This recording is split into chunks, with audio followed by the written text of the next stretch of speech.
It's exciting because this is a brand new thing I don't think anyone has ever really heard about.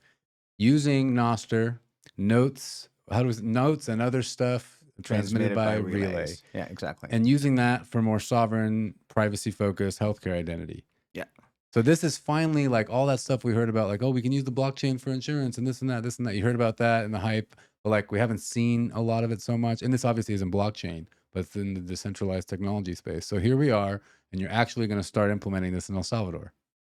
Correct. And I think the idea is that all this blockchain technology stuff came out of Bitcoin, right? The whole idea that you have your identity and your information all locked up with, a set of keys and passwords and stuff like that. That concept was then, I guess, used by other protocols to actually come up with all this wonderful, different stuff. I've got a blockchain to do this and a blockchain to do that. And hey, what we build a blockchain to build all these different things, so like Ethereum and stuff like that. But they're all based on blockchain. They're all based on tokens. They're all based on having tokens being sent left, right, and front, and all these transactions going on. So what happened was when Nostr came out, all that stuff was thrown out the window. But the idea of using, your keys just like you do with Bitcoin became a relevant, non-tokenized way to actually transmit information. And that's what Nostr is about. Cryptographically as Correct. well. Yeah. So I guess I had a question I wanted to ask, but I think that's the answer is ActivityPub, like other federated decentralized technologies to do things like social media, which is what Nostr is all the rage about now.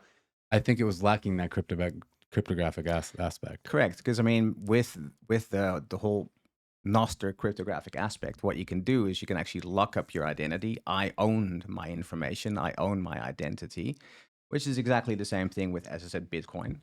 But now we can actually transmit that without all these tokens attached to it. And obviously, one of the first things you want to do is use social media, because that's the big thing out there right now. So let's start from the beginning. Yeah, I think we got to back up a little bit. Yeah. Right? So who are you? How did you get into this space? What's illuminodes? All right. I'm Fabian. I'm Dutch.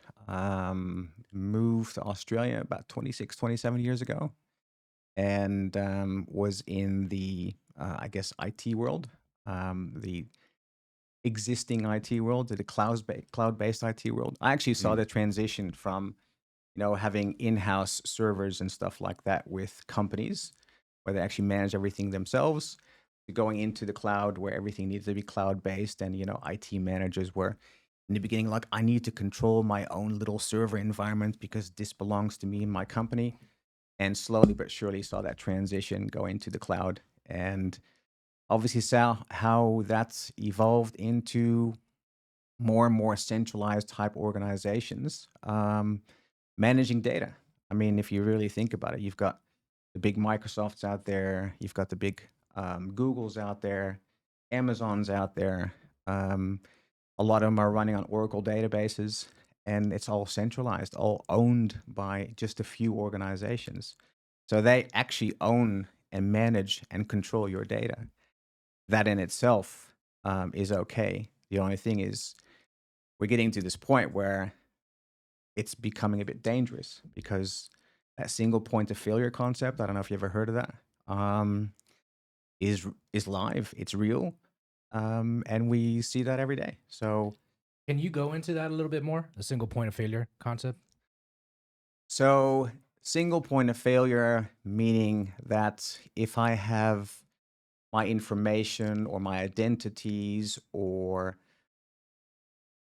it doesn't even have to be that stuff, but if all in a single point of failure, and that failure can be a technology, that failure can be an individual, that failure can be a country, that failure can be that there's one entity that can actually control that information, that identity, that everything. So as I said, Microsoft goes down or changes something, we are the subject of that. Well, and it's not just if Microsoft goes down. It's like, what if the government tells Microsoft they can or can't do something anymore? Correct. So in other words, that single point of failure can be a government, can be an individual, can be a technology. It doesn't matter. Exactly. So, Yeah, and I guess the danger here is just how much data and information that is being stored within a single entity or a conglomerate of entities?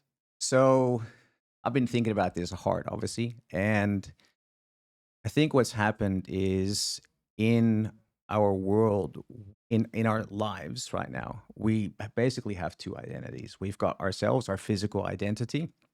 We are here, we're physically here. And because of that, if I don't like you guys, I can walk away, right? I have that ability to walk away. Which is great, which is the way it should be. And if I really don't like you, I can hit you on the head and I could do something about it. But in the digital world that we live in, because we don't just live in a physical world, we actually live in a digital world at the same time. So we have sort of a hybrid identity, if you want to call it anything. We don't have that ability. And that's where I think we're now being able to go to, where we actually have control of our own digital identity and where we can actually manage our own identity and pull that away and remove ourselves and control our own digital identity, our own digital information at the same time. So I think that's what's really going on. Our world right now still consists of that old mind sort of type thinking, which worked for us because I could sword fight you and kill you and do all those things. But I don't have that in the digital world, though we have that hybrid identity. So are these initiatives, right? They're obviously coming from this realization that, hey, we need to take more control of our data, more control of our privacy, more control of our digital lives. Um, is this a new frontier, new battleground, or is this kind of just an evolution? Is this kind of just the way things had to evolve? I think it's probably that we needed to go through a lot of pain to go and realize these things. Yeah.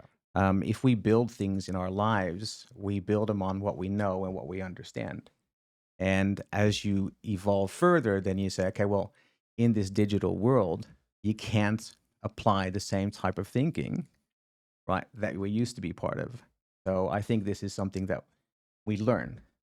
We've learned, I think, a lot about our digital identities and our own health data and stuff like that over the last few years. I mean, there's been a lot going on in the world that actually makes people think, hey, shit, we need to do something about this. Yeah, big wake up call.